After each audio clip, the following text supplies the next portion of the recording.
yourself this question. Since you were born and since you've been growing up, if you are known as a highly sensitive person, ask yourself this. When was the first time you ever thought yourself that you're sensitive? Was it something that you did and you thought about yourself? Or was it something that someone said about you and then you thought about that? In other words, they planted the fucking idea in your head that you're sensitive. Maybe you're not. Maybe they're trying to push your buttons, and then once you get sent over the edge, then they can actually start saying, oh, look at you, how sensitive you are. Peter. Walsh. 21 signs that you're a highly sensitive, emotional person, guys and girls. Oh, that's right. Here we fucking go again. Another goddamn article brainwashing you, trying to convince you you're a narcissist, you're a sociopath, you're a fucking highly sensitive person, you're selfish, you're fucking this, you're fucking that. Does anybody see the last couple of podcasts I did on this? I did one there a few weeks ago about how to spot a narcissist, right? And we're going again here, guys, and we're going to go with this topic here today. And I've been looking through some articles, checking out what people are saying, and there's some truth, I think, in this article. Maybe you'll agree with me, maybe you won't. But you know what I'm fearing here is that a lot of people are reading these goddamn articles and going, oh, Jesus, I'm a fucking narcissist, man. I never knew that. Fuck. You know, and you know what? I don't blame some people actually thinking that, because apparently they're written by some psychologist or psychiatrist, right? From some clinic or God knows where. Or they're even worse. They're even with an established newspaper or some website. So automatically you might think, Jesus, you know, like this person must be a pro. Like, I get it. I totally understand it. You know, we can all get sucked in because we automatically think the person, obviously they must know what they're talking about. But I'm telling you here, guys and girls, some of this stuff, like, please don't be getting carried away. Don't be listening to this bullshit here, okay? Now, let's go through this article here.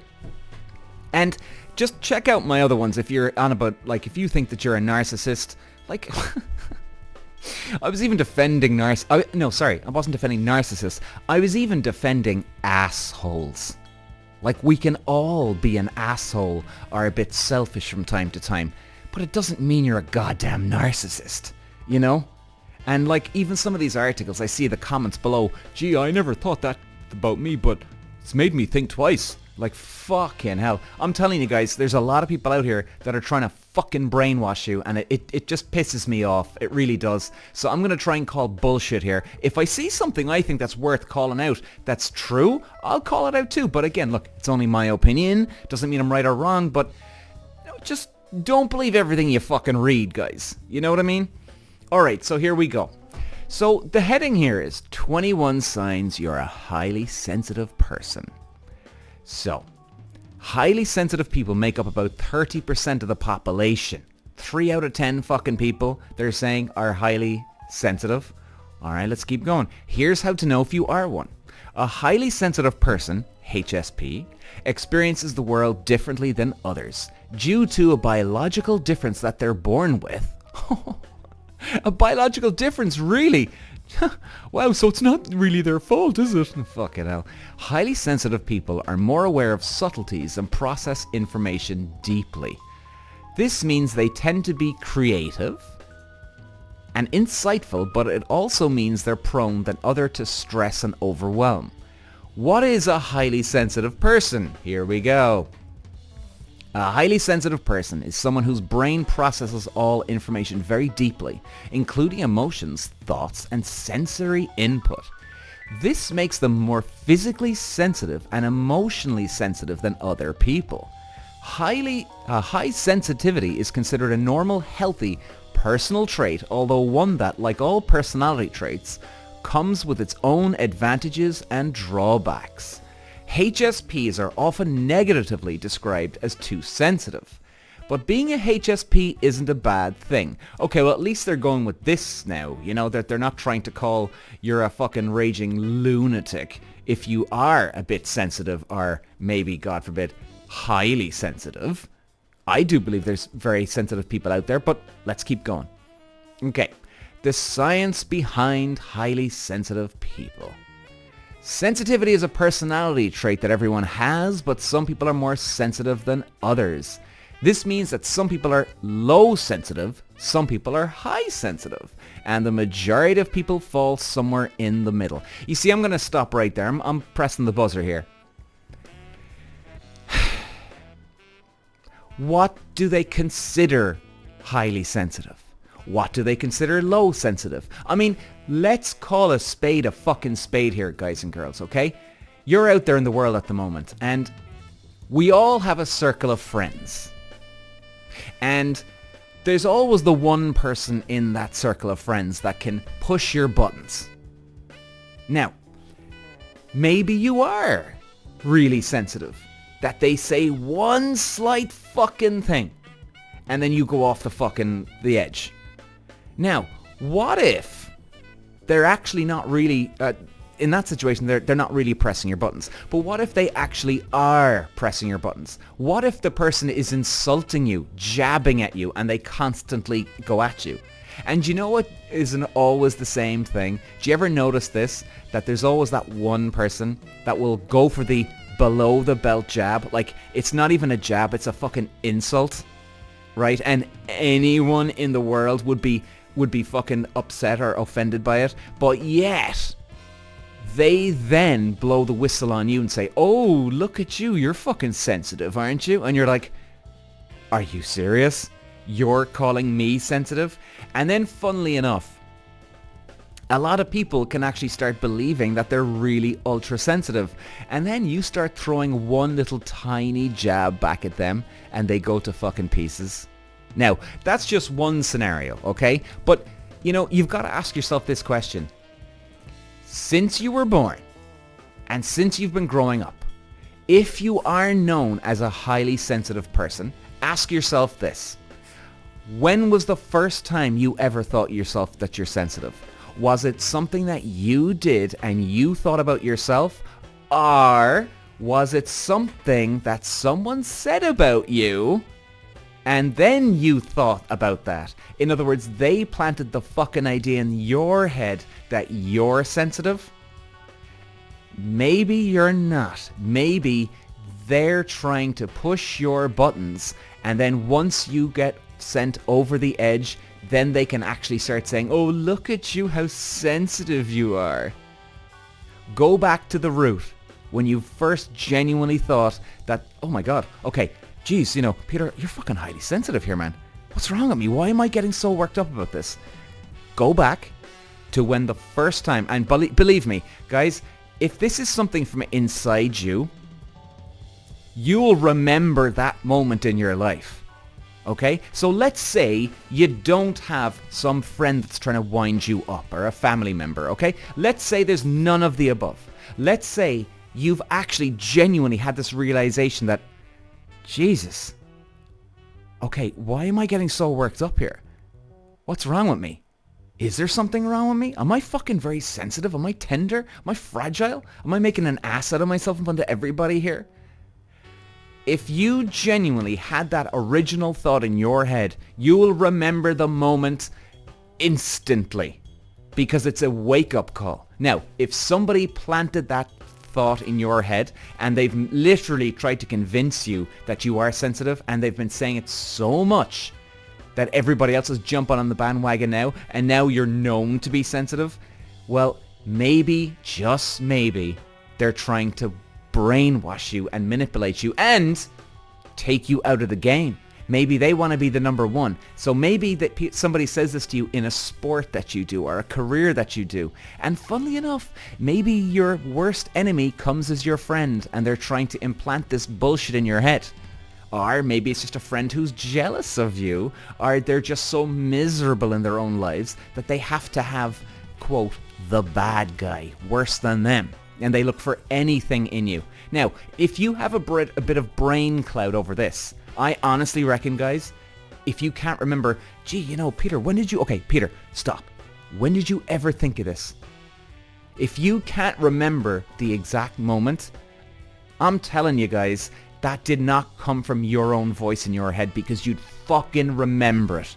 It would be a turning point in your life going, whoa, I didn't think this about myself before. It would be a wake-up call, right? You'd be like, holy shit.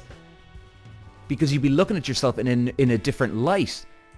And let's be honest, we've all thought this every now and then, and don't you always remember those moments? Now, maybe, just maybe, somebody did point this out to you. And it's not as bad as it's made out, but maybe you actually are a bit sensitive. Now, you could be a little tender, fragile, sensitive, but they're just making it out that you are insanely sensitive. And normally, remember this, the person that comes to you with this bullshit is highly sensitive themselves. Okay? They're highly sensitive themselves. And they have to put their shit on you.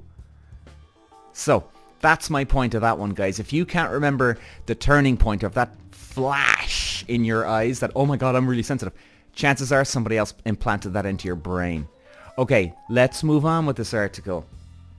Now here we go. How do you know if you're a highly sensitive person? Oh Jesus. Perhaps people routinely tell you that you're too sensitive or you think too much. Okay, genuine guys, I did read over this article. I didn't read the whole thing in too much because I was looking at the bullet points. This isn't a bullet point, and actually this is exactly what I'm just saying. People tell you that you're too sensitive, but well, I'm not saying I'm a genius here or fucking I'm amazing. No, but you gotta go deeper than that. Okay, you gotta go deeper. Now they're saying perhaps you get easily overstimulated in loud, noisy situations. Perhaps you wonder why things bother you so much more than other people. Yeah, well, maybe your best friend is jabbing at you and insulting you every day, but they've tried to make it out that hey, listen, you're so sensitive. And yet you don't want to lose face, so you're trying to make sense. Well, why am I getting so sensitive? And you're only speaking because their voice is in your goddamn fucking head. They implanted it in you. All right, let's keep going. So here we go. Here's the bullet points. 21 signs you're a highly sensitive person. Oh, Lord. You absolutely abhor violence and cruelty of any kind. Okay, here's where I'm going to disagree, but let's keep going. Everyone hates violence and cruelty, but for highly sensitive people, seeing or hearing about it can be extremely unsettling. You might be an HSP if you can't watch very scary, gory, violent movies without getting upset or even physically ill. Similarly, you may not be able to stomach a news story about animal cruelty or similar brutal acts. Okay, you see, I don't agree with this one here. I think that's a load of bollocks. There's a lot of highly sensitive people out there that because they're highly sensitive, they do create violence. They do go and jump somebody, or they knife somebody, or they cause huge fucking fights. Now here they're saying everyone hates violent cruelty, but for highly sensitive people, seeing or hearing about it can be extremely unsettling. Now, if you're going to get upset and feel physically ill over watching scary or violent movies, I don't think you're going to be jumping somebody, right? Or you maybe not be able to stomach a news story. Well, surely if you can't stomach something, you're not going to be jumping somebody or picking a fight with somebody. In fact, you're going to go into your goddamn fucking shell, and you'd be so overwhelmed, you won't be able to, you just sit there like a deer in headlights. You won't be able to do anything. You'd be frozen on the fucking spot, right? Wouldn't that make sense? So that's what they're saying, but I genuinely believe that highly sensitive people actually act out. If it's a guy against another guy, they will go in for the punch, kick in the balls, cause a fist fight, because they're highly sensitive. You see all these fucking assholes that cause fights in bars, right? That's them being drunk. Yeah, but chances are they're bottling all their bullshit up, and they're taking it all out because they're highly sensitive. And in fact, I always say this. If you want to know somebody who's highly sensitive, look for the quiet guy who acts like the man, not the quiet guy. Look for the guy who sits in the corner and acts like he's all tough and everything, nothing affects him at all. That's the guy who's fucking highly sensitive. Okay, number 2. You're frequently emotionally exhausted from absorbing other people's feelings. Although highly sensitive people are not necessarily empaths, HSPs tend to absorb other people's emotions almost like an empath would. It's not unusual for a HSP to walk into a room and immediately sense the moods of the people in it. That's because highly sensitive people are aware of subtleties, including facial expressions, body language, and tone of voice that others may miss. Pair this with a sensitive person's naturally high levels of empathy, and it's no wonder HSPs feel emotions that are not their own. As a result, highly sensitive people tend to suffer from frequent emotional exhaustion. Jesus. You know, we can all take up something the wrong way. You know? Like we can all be sitting around having some drinks or coffees with our buddies, and somebody says something in a real weird tone. And, you know, we do kind of think, hang on, what did John mean by that? And then you kind of go, no, do you know what, just let it go, let it go. But it doesn't mean that you're sitting there all fucking day long worrying about it. And even if you are, and if it bothers you for the rest of the day, chances are you'll probably brush it off the next day, right? I mean, it depending how bad the thing is. But that doesn't mean that you're fucking a highly sensitive person. John could have said it in a weird way. And you don't know how to take him because John does jab at people. And it could have been a fucking low jab that no one else would have taken, but you just decided to just sit there because John's been trying to tell you that you're a very sensitive person. And if you start biting, oh, look, here he goes now again. Look at him, Peter, he's highly sensitive or this or that or whatever, right? So number 3, time pressure really rattles you more so than other people. In school, timed quizzes or speed tests make you extremely anxious. I wouldn't say that. Perhaps to the point of not being able to perform as well as you normally would. As an adult, when you have too many things on your to-do list and not enough time to finish them, you feel stressed. HSPs are more sensitive to stimulation, and time pressure is no exception. Alright, I can't speak very educatedly on that one, but I just think that's just people who don't like to be rushed. You know what I mean? In fact, if anything... So hang on, let me go back this. They don't like pressure, right? They like to take their time. Surely people who are anxious and on their fucking toes, their tippy toes, waiting for the next thing, as they're calling it here, right? You know, you're constantly monitoring everybody's movements and well, aren't you making a big deal and time is of the essence here? You need to figure this out instantly. You're not very relaxed. Like, time pressure rattles you. So that means you prefer things when they're nice and relaxed, right? Okay, so give me some rope here, guys. So that means that you do take your time with things. You like things to be relaxed. But surely if you're a highly sensitive person, you're not relaxed in the first place. And you're probably running around hyper fucking speed every day at 50,000 trillion miles a minute trying to figure out who's that. You know what I mean? Number 4, you withdraw often. Whether you're an introvert or an extro, you need plenty of downtime, preferably alone. You often find yourself withdrawing to a quiet, darkened room at the end of a long day in order to lower your stimulation level, soothe your senses, and recharge. Well, you see, here we go. Don't believe everything you read, guys. Like, maybe you're not highly sensitive. Maybe you just don't actually like people. And maybe you actually don't listen to them, but you're forced to listen to them every goddamn day because, hey, I got to work with John in the office today, and oh Christ, I can't deal with his bullshit. And you're just going, oh yeah, John, that's right, yeah. But maybe John's an asshole, and he's just annoying, you know? Or maybe you've got 5 Johns in the place, and the last thing you want to do is fucking, when you get home, is to talk to someone else. Maybe you just don't like people, or maybe you just don't like the people in your workplace. Do you know? You know, and maybe that's why you're exhausted at the end of the day. Or maybe, just maybe, you're one of these unbelievable workaholics that works your fucking ass off, and you're so exhausted at the end of the day, you do want to go into a darkened room and just relax.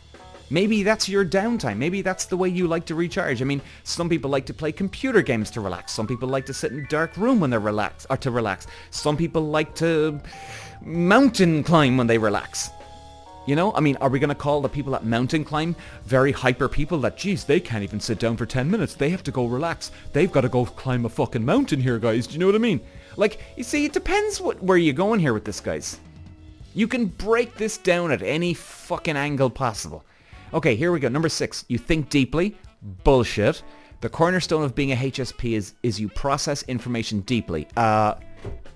Doesn't everybody, unless you understand a problem? If you understand a problem, you don't think something deeply because you get what's going on. You can almost predict. Sometimes depends, sometimes depends on what happens. But now they're saying here, this means you do plenty of reflecting on your own experiences, more so than other people. Unfortunately, this also means you're more prone to negative overthinking. You see, what's wrong with overthinking something? I've said this quite a few times. There's nothing wrong with overthinking something. That means maybe, just maybe, if you are overthinking something, you want to perfect it. Now, we'll always never get to perfection, but what if you actually do want to perfect something? Or you're trying to self-improve? That means you're open to negative thoughts and constructivism. Therefore, you're not oversensitive. In fact, I would go the other way. If you're an oversensitive person, you know that, oh my god, John's going to open his mouth now, I'm going to have a fucking epic meltdown. You'll go the opposite way because the last thing you want to do is to feel fucking sensitive, overwhelmed, and too much anxiousness or pain or emotion. Therefore, you won't think deeply. You'll go the opposite fucking way because the last thing you want to do is deal with this horseshit. Here we go, the next one. You're a seeker. HSPs seek answers to the big questions in life. They ask why things are the way they are and what their role is in all of it. If you're a highly sensitive person, you may have always wondered why other people aren't as captivated by the mysteries of human nature and the universe as you are. What? Really? Well, again, I'm going to dissect this and look at it from another angle. Maybe you've got some gratitude in life. Maybe you feel lucky. Just because you're like, oh, God, it's so lucky to be alive. We've got a 400 trillion to 1 odds of being here in the first place. Maybe you do enjoy mountain climbing at the weekend or hiking. Or maybe you do like to just sit there on a park bench in the sun and just take in life. You know what I mean?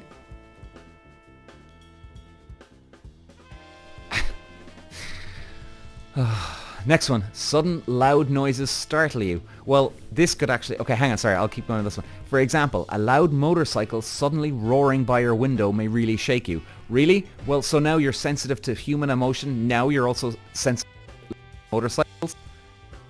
Or maybe you just don't eat enough in your diet. I'm being very serious, by the way, guys. Sometimes if we don't eat enough, you can be a bit like, oh, Jesus, what the fuck was that? Do you know what I mean? I've been there. And it didn't mean that I was overthinking things, okay? And even if I was overthinking, probably because I just didn't eat enough or I'm just too tired that day. Do you know what I mean? We can all have these fucking moments of overthinking or being over-emotional about stuff. Of course we can. Nothing wrong with it. But sudden loud noises startle you? Do you see what I mean? Do you see what the bullshit we're dealing with here, lads, is? I mean, get the fuck out of here. You could literally not be eating enough, right? You've decided you're going on a diet and you're going to cut out your breakfast in the mornings. You're not getting enough calories in you, and guess what happens? Your body is a bit sensitive. Therefore, a fucking motorcycle goes past and you're like, oh, Jesus Christ. Got a fright. Don't rule out your diet. Here's the next one. Your clothing matters.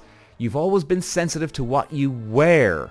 Scratchy fabric or restrictive clothing like pants with a tight waistband or pantyhose really irritates you. Of course, non-HSPs might dislike the things you do, but an HSP will carefully select their wardrobe to completely avoid them. No, maybe that's just called, what's that one again? Oh God, I can't remember But guys, did you ever see the movie As Good As It Gets? Jack Nicholson. He's got that, is it ADHD, attention disorder? Right, and everything needs to be clean, neat. And if you remember, he's packing when he takes Helen Hunt and Greg Kinnear. They're off going on that road trip, and he's the night before he's got his suitcase on the bed. He's literally got everything. As far as I remember, he's got everything tucked into like plastic containers, right, to keep everything very hygienically clean. Is he emotionally sensitive? I mean, maybe he is, or maybe he's just one of those clean freaks. You know? A clean freak, not emotionally sensitive. Jesus. Now here's another beaut. Change is extremely upsetting. Well, actually, nobody likes fucking change. And I know that from a fact, guys, from my other business. I have a business that I do a lot of booking systems for people. And you know something? A lot of people do not like change. They use their diary or their own booking system. They do this and do that. And nobody wants to change. Which, by the way, I'm not having a go of this, right? I just know from personal experience that people, and then, by the way, including myself, and I'm including everybody in the world, nobody likes change. It can be upsetting. Upsettling. Or unsettling, should I say. Sorry, what am I saying? It can be unsettling because it's not part of your routine. So it doesn't mean that change, oh my God, you're a highly sensitive person. Well, if that's the case, there's nothing wrong, by the way. There is nothing wrong when people don't want to change something. Jesus, we all have our way of doing things, and that's it. And that includes for me and everybody else. But don't be thinking that change is extremely overwhelming or it's going to fuck you up on the head. If that's the case, 99 or 95% of human beings are over emotional. So, jeez. Here's the next one. You get hangry. By the way, yeah, hangry. H-A-N-G-R-Y. HSPs tend to be sensitive to change in blood sugar levels. Oh, okay, well, see, this is what I mean. So they may get quite hungry and angry if they haven't eaten in a while. Yeah, but that just means you're not eating enough. Your body needs a certain vitamin or drink or a food type, whatever it is. Like, if you do feel that you're very emotional, very highly sensitive, highly whatever, highly this, highly that, and then you eat, and then you calm down, don't you think that you're okay then? Do you know what I mean? Like, you've solved the problem. If it's my point is this, if it's a real problem, you'd still be highly emotional after you've eaten. Of course you would, because that's the main problem that you have, not the eating. If you're feeling better after you're eating, well then, problem solved. No, yeah, you know, why do people overthink when they're tired or lack of food? I don't know. The deep psychological part, I have no idea. But you know what I mean? If you've solved the problem, well then there isn't a problem. You know? Fuck me. Okay, here we go. Criticism is a dagger. Words really matter to HSPs. Positive words can make them soar as an S-O-A-R, but harsh words will send them crashing to the ground. Criticism can feel like a dagger, and negativity is toxic to the highly sensitive person's finely tuned system. Well, look, if that's the case, there's a lot of people out there that are very highly sensitive, because most people in the world don't react very well to criticism. You know? They don't.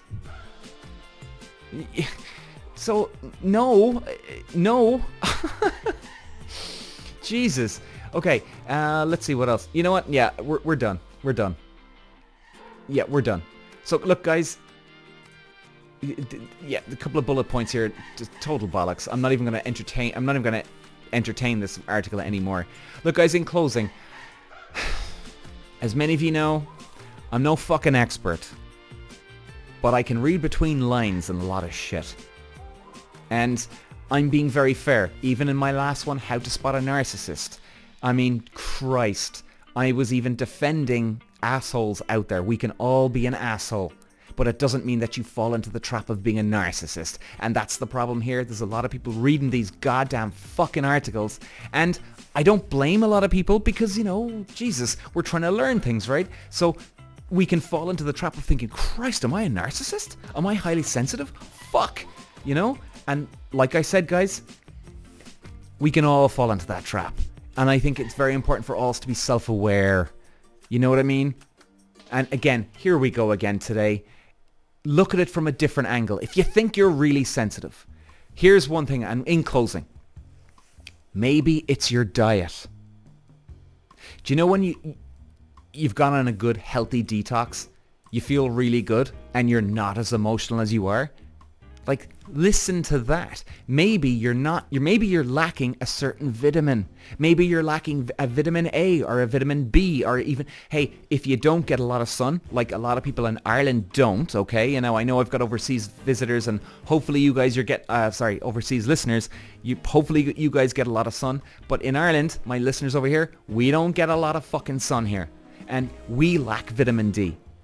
All right. I mean, I think I even do a podcast? Was it yesterday? I did a podcast yesterday, guys, talking about vitamin D3, right? And vitamin D3 is very good for keeping colds and flus at bay.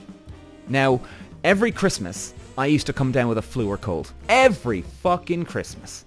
And since I've been taking vitamin D3, boom, I don't get a cold or flu at Christmas time. I mean, it's almost like a miracle, but it's actually not. It's actually not a miracle. It's just very logical, simple. Take my vitamins. It'll help to keep colds and flus at bay. And that's it. Do you know what I mean? So my point here is, maybe you are lacking a vitamin. You know? And even even for me, guys, I'm taking this new acidophilus now, or multibillion-dophilus. And it's a vitamin for your stomach. Okay, what it does, it gives you good bacteria in your stomach, and it basically fights off the bad bacteria that you have in your body, right? So you've got a healthier gut. Now, for me, even I'm a little bit more relaxed. I'm sorry, I wouldn't say, well, yeah, I would say I'm more relaxed, here we should call it. I'm more calm, I'm less anxious, because I would be a type of person now that would suffer with anxiousness. Right? I don't necessarily worry about stuff, not necessarily now, sometimes every now and then, but I'd get anxious about things, right? So the thing is, my anxiousness is dramatically down. Now, Jesus, if I was reading this article, I'd be saying to myself, oh my God, I'm very highly sensitive and fucking emotional, Jesus Christ, oh God, maybe I'm a fucking narcissist. Do you know what I mean? But my point is this, I wasn't that bad, thank God, but sometimes we can be lacking a certain vitamin and it drives you fucking nuts.